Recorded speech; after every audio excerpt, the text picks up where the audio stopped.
So, kamusta naman ang summer nyo? Ikaw muna, Camille. Kamusta summer mo? Bakit? Ba't cool ang summer?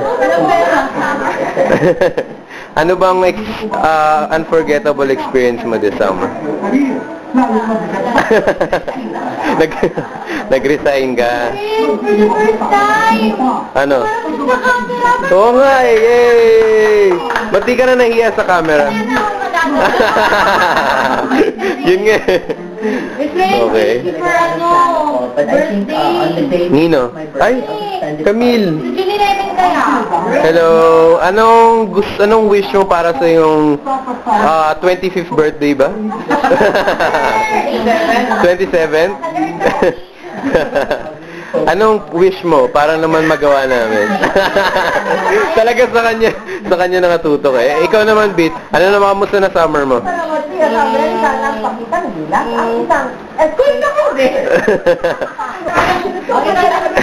Okay naman, Mac. Ano kamusta ang inyong summer kayong dalawa? Josa and Mac. Ano nga nangyayari sa inyo? Hindi sa baby ko. So, ano mga experience na hindi makakalimutan ngayong summer? Hindi makalimutan yung nakalimutan niya yung bag sa'yo. Kasi lumalawlaw yung pantalon niya. So, salamat sa Belta, Mac. Pero dahil sa mataba na siya, yung mga panahon na yun, medyo strict na kami, di ba? So, anong plano natin sa birthday ni Mek? Secret. Secret pa? Surprise? Yeah. Eh, kay Abe, surprisein ba? May plano ba tayo mag-surprise party? Ikaw na! Ako?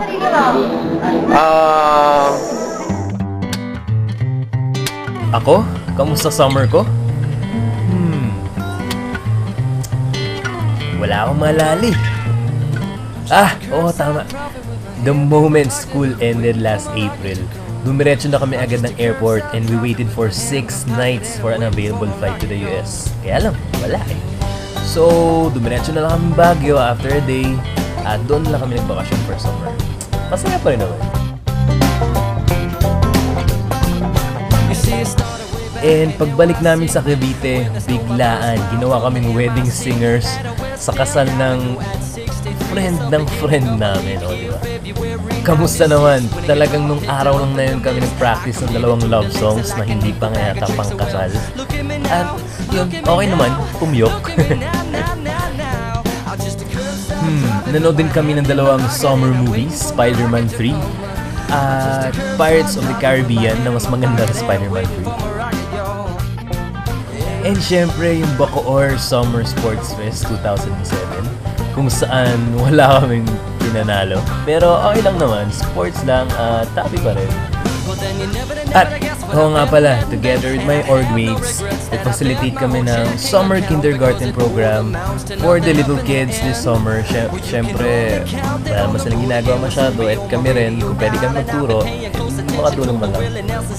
Ang saya nung bonding moments with the kids and with the guys, lalo na nung graduation. Oh, ito, kasama kayo dun eh. Himig Kasiglahan 2007 kung saan nag-host tayo and staff members pa.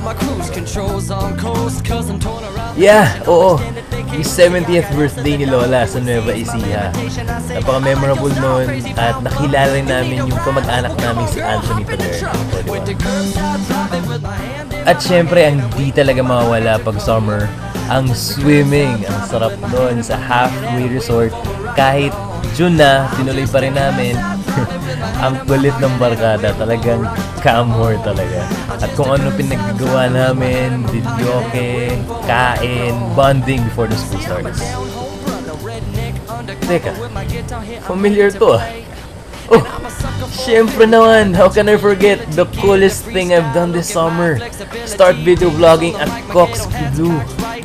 Dito ko na-express yung love ko for video editing and I met a lot of wonderful people because of it. Yun lang maalala ko eh. Oh, teka, ayos tayo? Hindi na ikakain? Uy, guys! Uy, balik kayo! Ba't may nasabi ba ako? Mahaba ba magkwento? Ano? Uy, maaga pa! Uy!